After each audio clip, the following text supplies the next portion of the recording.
This is my Yume Nikki Online profile. This is not my profile. Now, if you compare these profiles, you might notice that I don't really have any medals. But pretty cool, you have medals right there. These medals? They might as well not even exist to me. You see, you can get medals by achieving certain things in game, like playing the mini games and getting a high score. If you manage to get a score that puts you within top 100, you get yourself a bronze medal. Top 30 for silver, top 10 for gold, top 3 for platinum, and if you somehow get number 1, you'll be rewarded with a fat diamond medal.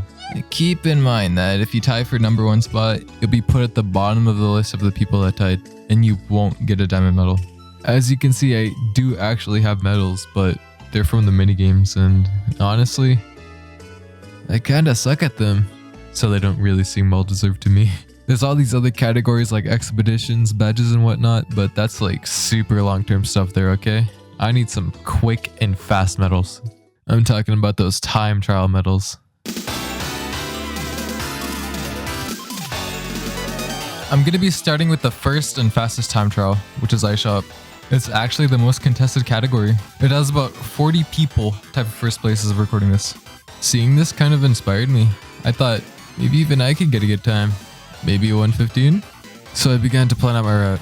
I originally thought that in every Tuki run you'd go to the garden world to get the bike, but this one actually forgoes the bike altogether. You don't need any effects. It's pretty straightforward.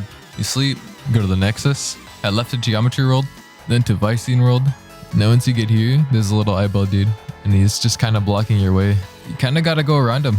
In the next area, you head up and right to the spelling room. Now you gotta spell a die, then go to the return key. Go up and left to Okoko's room, talk to her, boom, run done. That run is so easy and straightforward that I think anyone could get it without error. Fuck! Stupid ass eyeball, man. Oh my god, what did I just do? Oh, I got it. Okay. That was my run. Yeah, it's probably a good time to mention this. I've never speedrun Tuki or knew anything about it prior to this.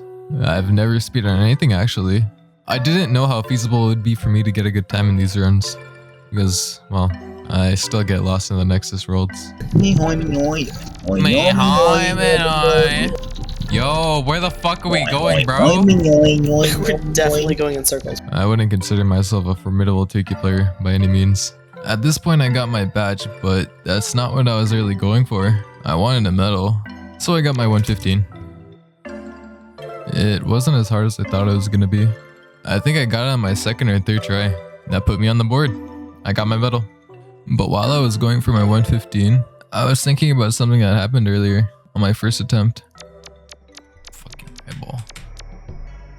What if I get really good RNG with the eyeball? Like what if the eyeball just moves, right? Then what? Then I get a really good time. No, it's not gonna move. It's not gonna move. It's not gonna move. It just doesn't move. That's it. That's it. That's faster, dude. Okay, let me explain what I'm talking about here. Normally, you'd go around the eyeball dude to get to the next room. But in my first attempt, I accidentally walked straight right into the eyeball guy. I didn't think much of it at the time, but what happened there was I potentially discovered the fastest route. After some testing, I found that waiting for the eyeball guy to move is actually like almost half a second faster than going around him. Sometimes the stars will align and he'll move almost instantly, and this is the biggest time save you could get. It was at this point that the leaderboard updated, and I was put in my rightful place of the 41st winner.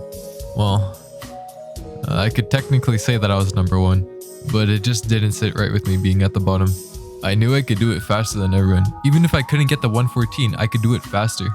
Maybe there's other people out there that knew about this strat, but just didn't believe in it. But I had a good feeling about this, so I decided to grind for the 114. This strat changed everything. It was an actual run now, a grind. You had to reset every time you didn't get god RNG at the eyeball guy. And even if you got good RNG, it probably wasn't good enough. You can lose frames at pretty much every single transition, and who knows where else.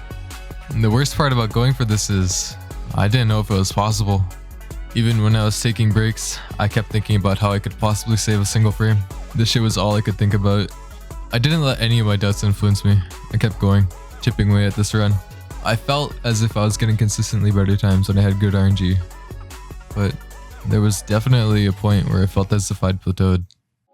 You can talk to a Coco and end the run by 114. Pretty easy. But the run actually ends on the second frame of Okoko's animation. Getting her by 114, thinking, oh shit, this is the run. Just to discover that I was like 7 frames short. Oh my god, that was like, it was devastating. If I'm to get a 114, I'd have to get here on an unreal pace. And honestly, after spending all day on this, I was about to call it quits. I didn't think it was possible. But, you know, I'm probably insane. So I decided, you know, I'll give it one more sesh.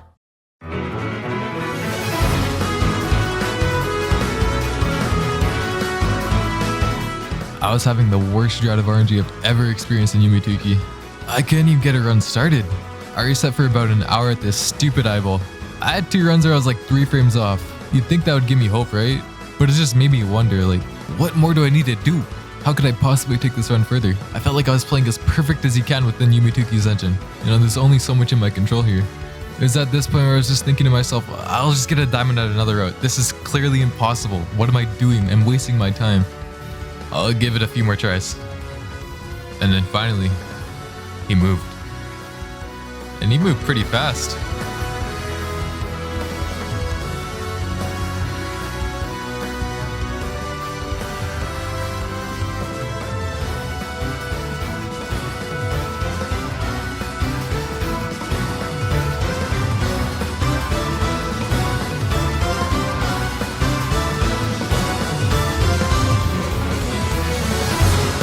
I actually did it.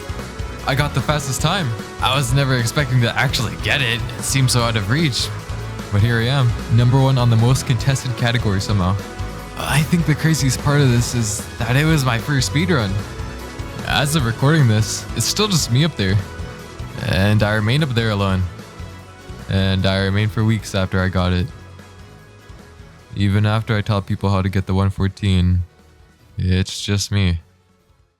Why is it only me?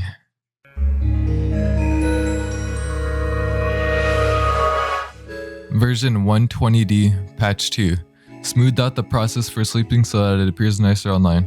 I don't know the full implications of this patch, but what it did was it added 4 frames minimum to the sleeping animation. I got my run within a single frame. It was a frame perfect finish. I don't think the 114 is possible anymore. Right now the run is still up on the leaderboard. I don't know what's gonna happen to it. And I'm probably not the one to decide what happens to it. Another funny little thing, when I first got my 114, even before this patch, a few people genuinely thought I was cheating.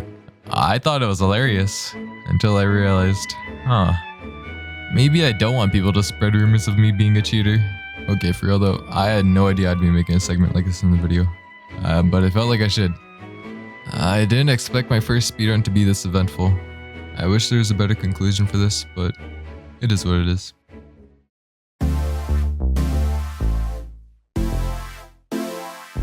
Let me make something clear. When I started this, I never intended to get first place spots or anything like that. I'm in it for the bronze medals and the badges. If I get 50th place, that's fine with me.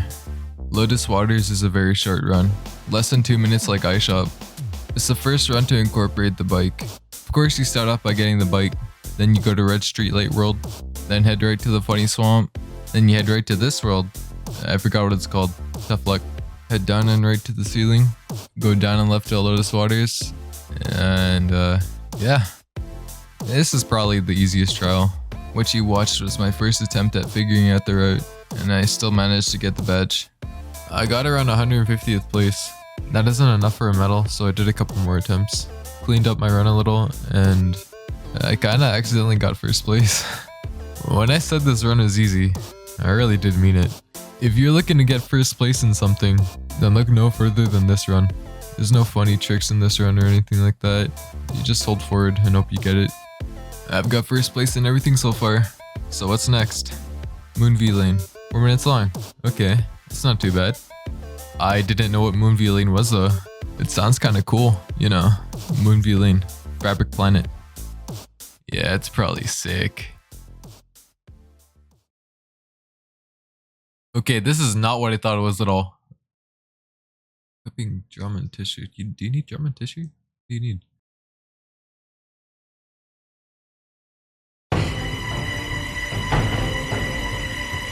Oh my fucking god. No. No, no, no, no, no, no, no, no, no, no, no. Why? Why? Nothing could have prepared me for this. If you don't know, Omri's Labyrinth is widely regarded as one of the most dastardly worlds in this game. Like, bro, this shit is diabolical. Look at the size of this map. This entire path is absolutely vile. What's the treasure for conquering the labyrinth? Dead fish. You get dead fish. You can barely see where you can walk here. And it doesn't get much better after this. This is where the time trial shit gets real. And get this, there's only 2 people in first place. If I were to get a 410, I'd be in 3rd place and I would get my first platinum medal. So I actually do have an incentive for getting a 410. This is the last medal I need since I skipped platinum and got a diamond already. But this path, look, I didn't want to be grinding this shit for like weeks, so I gave myself 1 day to learn this and to get a first place spot. 1 day. Most of my time was spent in Omrius learning the path. The thing is with Omrius, there's no real landmarks other than the shape of the map. Like after this tiny hallway, I knew I had to go like right down or some shit.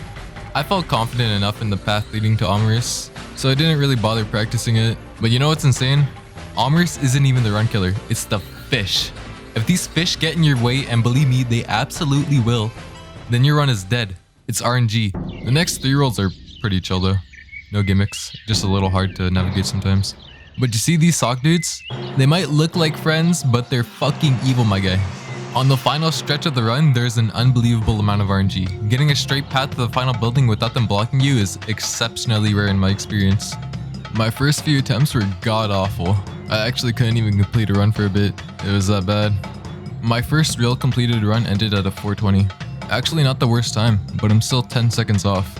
I was doing something wrong. I know there wasn't 10 seconds worth of bumps of time loss. It was my path. So I tested pretty much everything I could think of. I found that instead of going down in the maroon grave house, you should just go up, and that takes a decent chunk of time off. But I was stuck doing these attempts for a while, getting bad times. Then I looked at the early game, Toy World. These purple slidey thingies are fast, and they totally went over my head while I was riding this. So after incorporating that and a faster train strat where you press Z as soon as the screen goes black, I think I had something going. All I can really do now is just pray for a blessed endgame.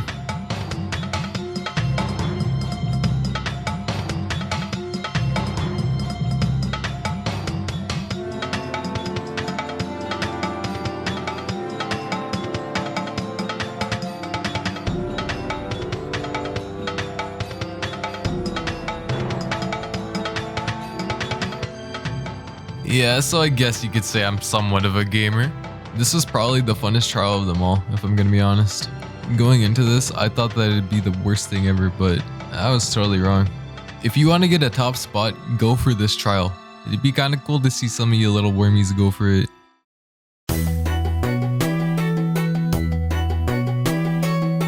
Spirit capital %.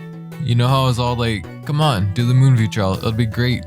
Stay far away from this route. It's 6 minutes long and most of that time is spent in the Tan Desert. The Tan Desert is a world that requires you to spend like literally 5 minutes holding W to solve a puzzle. The puzzle is, you follow this line, otherwise the exit portal won't work. But really you just have to touch a tile around each rock to trigger the exit, and that's the puzzle. Fun fact, everyone hates Tan Desert. I love Tan Desert, it might be one of my favorite worlds, but in a speedrun, whole different story. So when I saw Tan Desert was involved, I used the power of YouTube to find pro gamer tricks for me to use. I found a run uploaded by Ewo. Thank you, I love you. There's a skip in the Tan Desert that saves a lot of time. Instead of following this line, you take a left after this rock right here and wrap around to the other side of the map. Then the rest of the path looks something like this. Okay, it's a little difficult to visualize, but you're just taking the quickest path to the rocks. The catch with this shortcut is, the normal path, it exists for a reason, right? If you stray from these lines, you just kinda die. But it takes a minute or so for you to die, and this shortcut is set up so that you can just barely make it before you die. Why am I talking so much about just this world? Because that's all this trial was. I spent more time on this world than any other trial trying to get the trick down. It feels random, and I still don't have it figured out. I'd get to the portal by like 3 tiles off when I'm doing the same exact execution as the run where I got it. Also, I only got this trick like 3 times, I'm pretty sure. It was brutal, dude. I just followed the route Ewo used in their video. Not gonna go in too depth about it, but I did have some trouble in the spelling room. Oh yeah.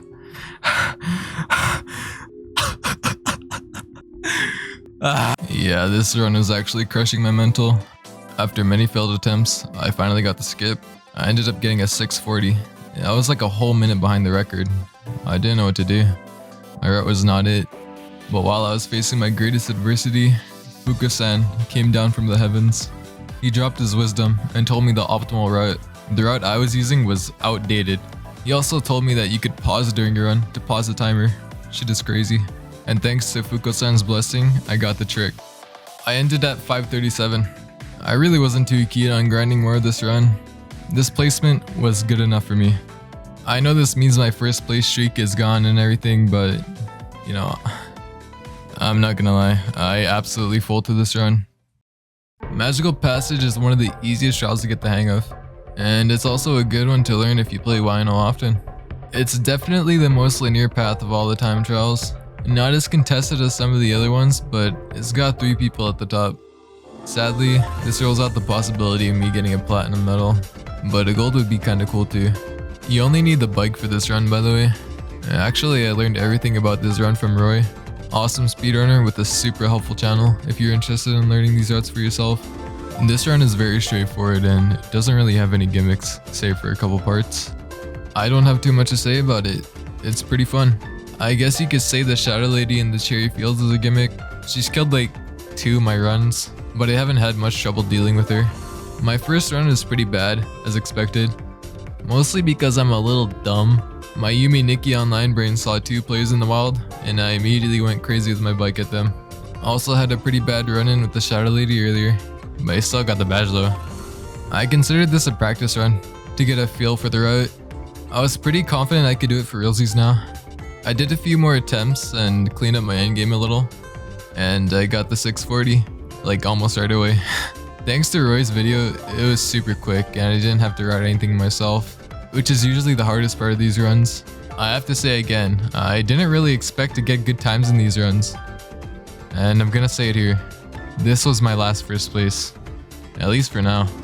I'm gonna go over every other run here. I did all of them, the ones that matter to me at least. I'll get into that later. This run was god awful. The worst run of them all maybe, and that's saying a lot. The way you start this run is by resetting for 30 minutes until the gray road is snowing. I think it's a 1 out of 9 chance to get this. It's pretty awful. I wasn't going for any crazy times, I just wanted the badge honestly. Zuanius caught me while I was running this, and guided me through most of the run. There's a 1-minute cutscene where you just sit here, waiting for the moon to pass. You know what's kinda funny? This run has another layer of RNG. The infinite library. This world sucks, dude. The ladder to the attic here spawns in a random spot. I think I got super lucky and got the ladder right away though. This actually could have been a god run if I knew the route. This run is horrible. I ended in a 945. Thank you, Zuanius. I have no further comments on it. Lavender Waters is the same exact shit. You reset until you get the snow.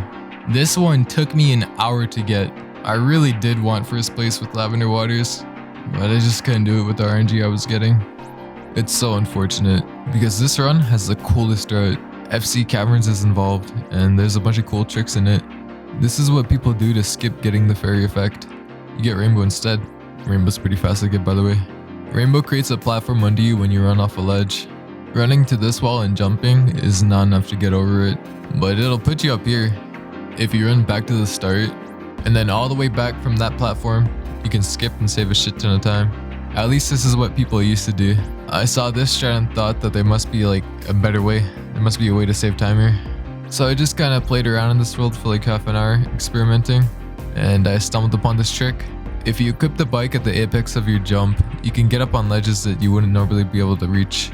This saved a crazy amount of time, and it's probably my biggest innovation in Yume Nikki speedrunning. The room after this is crazy. This jump is super tight, and thank God I got it on my only 2 runs of this. This is what happened in my first run, by the way. Actually tragic. This next room is a lot of platforming, and the bike trick I discovered led Roy to making a new route. I think it's faster. It's definitely cooler, I know that for sure. Everything after this world is pretty linear. There's some RNG in the Nocturnal Grove with the TV, but I got it pretty much right away. There isn't anything else to take note of. This could have been an awesome run, if not for the Grey Road RNG. I ended up getting a 1042 in 8th place. I know I could do way better with a faster route, and I will do this run justice one day. The depths was a run that I learned as I went with the pause trick. There's a way faster route for this. It cuts off like a whole minute, so my run isn't even worth talking about. Cosmic World is definitely the hardest part of this run. If you go for this trial, then have fun in this world. Have a good time. These runs right here aren't worth talking about either, because well, I didn't do them, and I probably won't. I haven't even been to the Tomb of Abilities yet. Not too interested in seeing it either. Originally, I was just gonna skip the TOV route, but then I realized I'm gonna have to skip the Rusted Factory too, for the same reason. I don't like Rio Worlds. Yeah, there's definitely a couple good reasons why I don't like them. I don't think Rio deserved to have 2 of his worlds be time trials. I kinda don't really want to grind for a badge that Rio made. The last speedrun actually isn't listed here anymore. I don't know why. It's effects percent, and it's like 33 minutes long. The things to take note of in this run are the trombone, since the trombone guy can be in any one of these doors on the map, and the mini maze, since you can't pause here. Other than that, it's just kinda chill. My run is horrible though. I got bad RNG on the trombone, and by the very end of the run, when I was getting the bunny effect, I didn't have any money. I don't know why.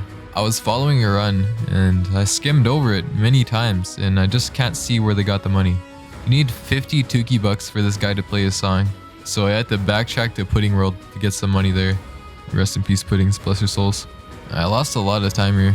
If anyone knows where you get money in this run, I'd like to know. I plan to route this run for myself and maybe get a crazy time. Maybe I could come up with some funny strats.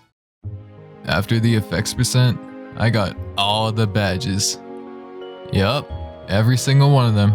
I did it, but it's definitely not over for me just yet. I have to get good times in a few of these routes. This shit has been a journey, and I really didn't know what I was getting myself into when I randomly thought of making this video. The Tuki speedrunning community is cool too. Super helpful people.